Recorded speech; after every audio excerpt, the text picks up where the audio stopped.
Alright, so the Black Lives Matter organization shared their statement on the Jussie Smollett trial while it was going on, and it's an odd one. You read this, and the first thing you notice is they make no attempt whatsoever to defend Jussie Smollett, which was probably smart, and nor do they mention any details of the case, as nearly every detail reveals this entire incident for what it was, a completely fabricated theatrical performance of sorts by Jussie.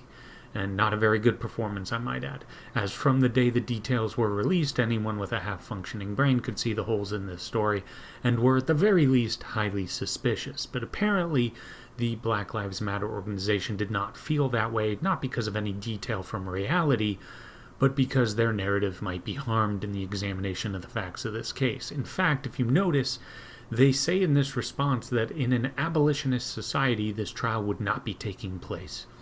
Okay, this trial has nothing to do with the abolition of anything, nor does it have anything to do with race, other than the fact that Jussie Smollett used his race to fake an attack he knew he would get support and sympathy for. As I said, the details of the case made it painfully obvious he was lying and fabricating this whole mess. That's why he was on trial. In fact, he's on trial in a sense because of the opposite of some oppressive circumstances. He was so not oppressed that he had to concoct and fabricate oppression and violence to get an uptick in his public image. Now, the response here is just weird. It's mostly hate on cops, which, okay, sure, a cop that throws someone into a cage because of plant material they've got, that's a low-life cop. Or law enforcement that's been involved in civil asset forfeiture, just like the incident that happened last week where I believe a woman had $100,000 stolen from her by police. No charges brought against her. She's not a suspect with anything, no arrest, let alone no trial, no judge, no jury. That's just pure, unadulterated theft on the part of law enforcement.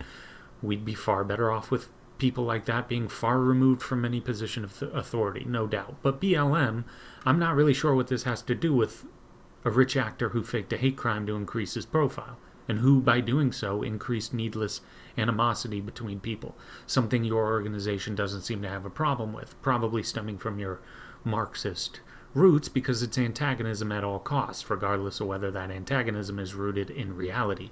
And not for nothing, the Smollett case is very, very far from being the only instance of a faked hate crime. It happens fairly frequently. The only question, if you want to be objective and rational about things, which I know goes against the tenets of your far leftist nonsense, and that isn't an insult, by the way. They write fairly clearly about how objectivity is a tool of the masters.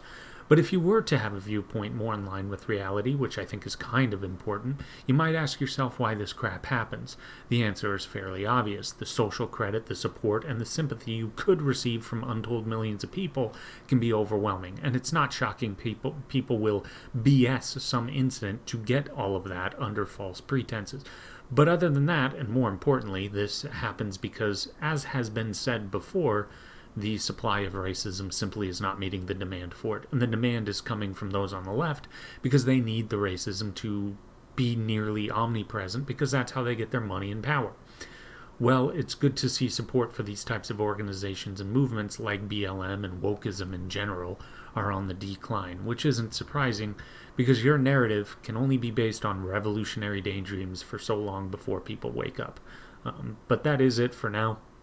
Like, subscribe, share the video. It's extraordinarily appreciated, and you take it easy.